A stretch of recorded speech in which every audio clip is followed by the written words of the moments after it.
Aquí tenemos alguna evidencia, queremos mostrar alguna evidencia.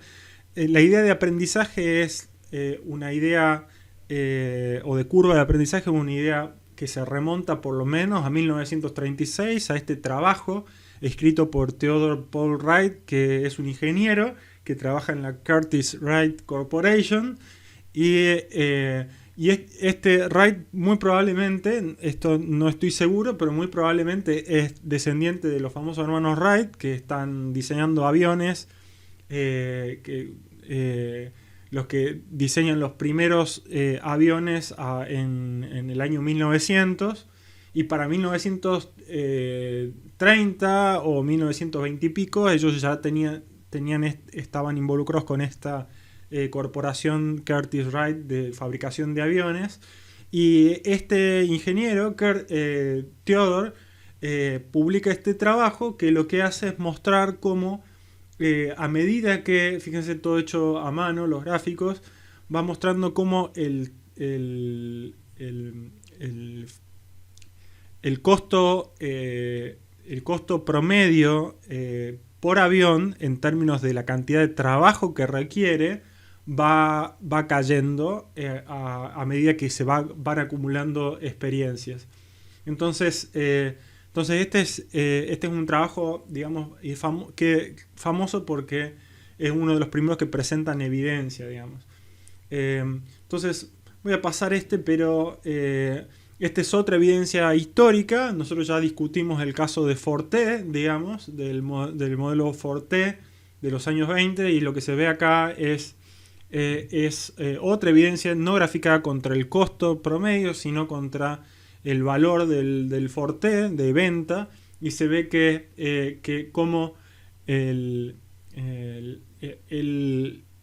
digamos, la sugerencia de este gráfico es que a medida que se acumularon más unidades producidas, digamos, el factor de aprendizaje logró una reducción de costo que se pudo trasladar directamente al precio, digamos. Teóricamente hay varias formas, nosotros vimos una, pero hay distintas formas que podrían caracterizar distintos procesos de aprendizaje, como por ejemplo esta. Ya en los años 40 se promovía una forma más de tipo S para algunos procesos, y otros procesos podrían ser más lineales. O en los 70 otras teorías, digamos, que muestran para algunos procesos un segmento, digamos, donde hay mucho aprendizaje, y después una segunda fase en donde hay menos aprendizaje. Este gráfico está para...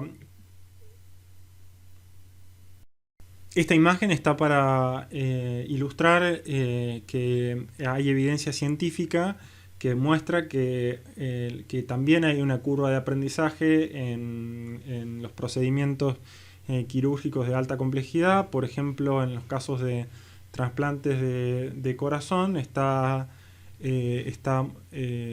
ha mostrado que la curva de aprendizaje, en términos de la tasa de mortalidad, digamos, sigue una curva de aproximadamente el 80%, en el sentido que mencionamos anteriormente sobre la forma de la curva, ¿no? Por supuesto, la idea de curva de aprendizaje va a estar relacionada con el tamaño del mercado que uno puede afrontar, de manera de poder permitirle, digamos, ganar esa experiencia productiva.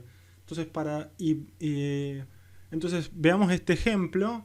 Entonces, supongamos que tenemos cirujanos generalistas y cirujanos especialistas, y cada uno enfrenta su curva de aprendizaje. Los generalistas van a tener una curva de aprendizaje más plana, digamos, porque al estar atendiendo distintos tipos de cirugía, van a tener menos capacidad de repetición, y los especialistas van a tener curvas mucho más empinadas.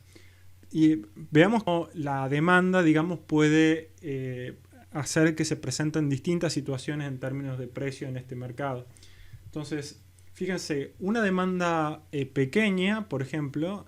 Entonces, supongamos que esta demanda es solamente por cirugías, independientemente del tipo de cirugía. Entonces, supongamos que tenemos la demanda por acá y es una demanda baja, y lo que vemos es que solamente, digamos, para este nivel de demanda vamos a poder encontrar un precio que logre cubrir operaciones generalistas, digamos, porque logran cubrir menores costos medios inicialmente.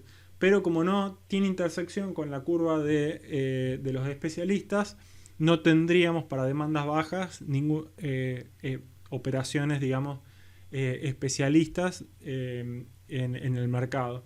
Sin embargo, fíjense que para niveles más avanzados de curva de costo, como en este caso la demanda, digamos, D2, o representando una demanda mucho más grande, digamos, por operaciones, si esto se da, entonces lo que vamos a tener es que los generalistas van a haber mantenido su precio, haber bajado su precio muy poco, digamos, y enfrentaríamos un precio relativamente alto todavía por operaciones generalistas, pero los especialistas podrían bajar mucho su precio, digamos, de manera de que esas operaciones vamos a esperar que terminen valiendo mucho menos.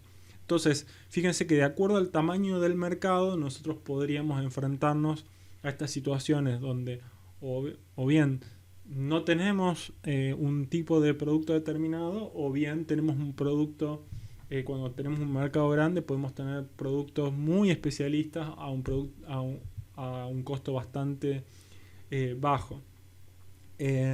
Quiero mencionar también en relación a esto algo interesante, que es que el Boston Consulting Group es una consultora de estrategia, una de las más grandes del mundo. La pueden buscar. Sigue siendo uno de los lugares más buscados para hacer consultoría de estratégica, digamos. Y el Boston Consulting Group durante los 70s, 80s tuvo mucha influencia sobre la estrategia, digamos, de las corporaciones en general, promoviendo la idea de curvas de aprendizaje y de generar volumen para ganar curvas de aprendizaje, y mostrando evidencia de que no solamente en procesos tecnológicos, sino también en otros procesos como costos administrativos, en los costos de hacer campañas de marketing y otros, digamos, se veían curvas de aprendizaje bastante aceleradas. Entonces, básicamente, durante los 70 fue muy importante toda esta idea de ganar volumen para ganar aprendizaje, y como estrategia competitiva, digamos, y que eso te permita bajar los costos. Y ustedes tienen una lectura para hacer, digamos, relacionada con lo que el Boston Consulting Group hoy piensa en relación a la mejor estrategia, digamos, de cómo son las mejores estrategias para hoy. No voy a entrar en eso porque se los dejo como una lectura obligatoria. En los 80s, un artículo famoso del premio Nobel Michael Spence muestra cómo en una industria que tiene una curva de aprendizaje fuerte, puede ser óptimo como estrategia competitiva acelerar la producción, entrar primero a esa industria, acelerar la producción, por ahí perdiendo plata al principio, digamos, de maneras de ganar esta experiencia y que esa experiencia me permita bajar el costo, empezar a vender a un precio más bajo y de esa manera esperar a los siguientes competidores que entran a la industria con un precio, digamos, un precio menor, de manera de poder enfrentar la competencia por precio. Entonces, digamos, la idea es que desde la lógica del corto plazo podrían ser decisiones que no son óptimas, pero se apuesta por la curva de aprendizaje para tener una ventaja competitiva, digamos. Por último, les dejo un video de una entrevista a Malcolm Gladwell. Malcolm Gladwell es un escritor y pensador contemporáneo, digamos, que es bestseller y ha tenido varios libros bestseller, etcétera. Y uno de sus libros trata este tema específicamente, digamos, del aprendizaje, digamos, retomando una idea que, como les digo, es bastante, tiene mucha historia, pero él la utiliza para explicar a los outliers, que son aquellos casos de un éxito extraordinario, digamos, en el deporte, en las artes, en distintas profesiones. Y básicamente podríamos resumir parte de su teoría como él dice, por lo menos necesitas, para ser una superestrella, no necesitas un talento especial, sino necesitas haberle dedicado por lo menos 10.000 horas a esa actividad. Y este libro es muy sugerente con sus ejemplos, muestra que la idea que, por ejemplo, que hay sobre el éxito de los Beatles es una idea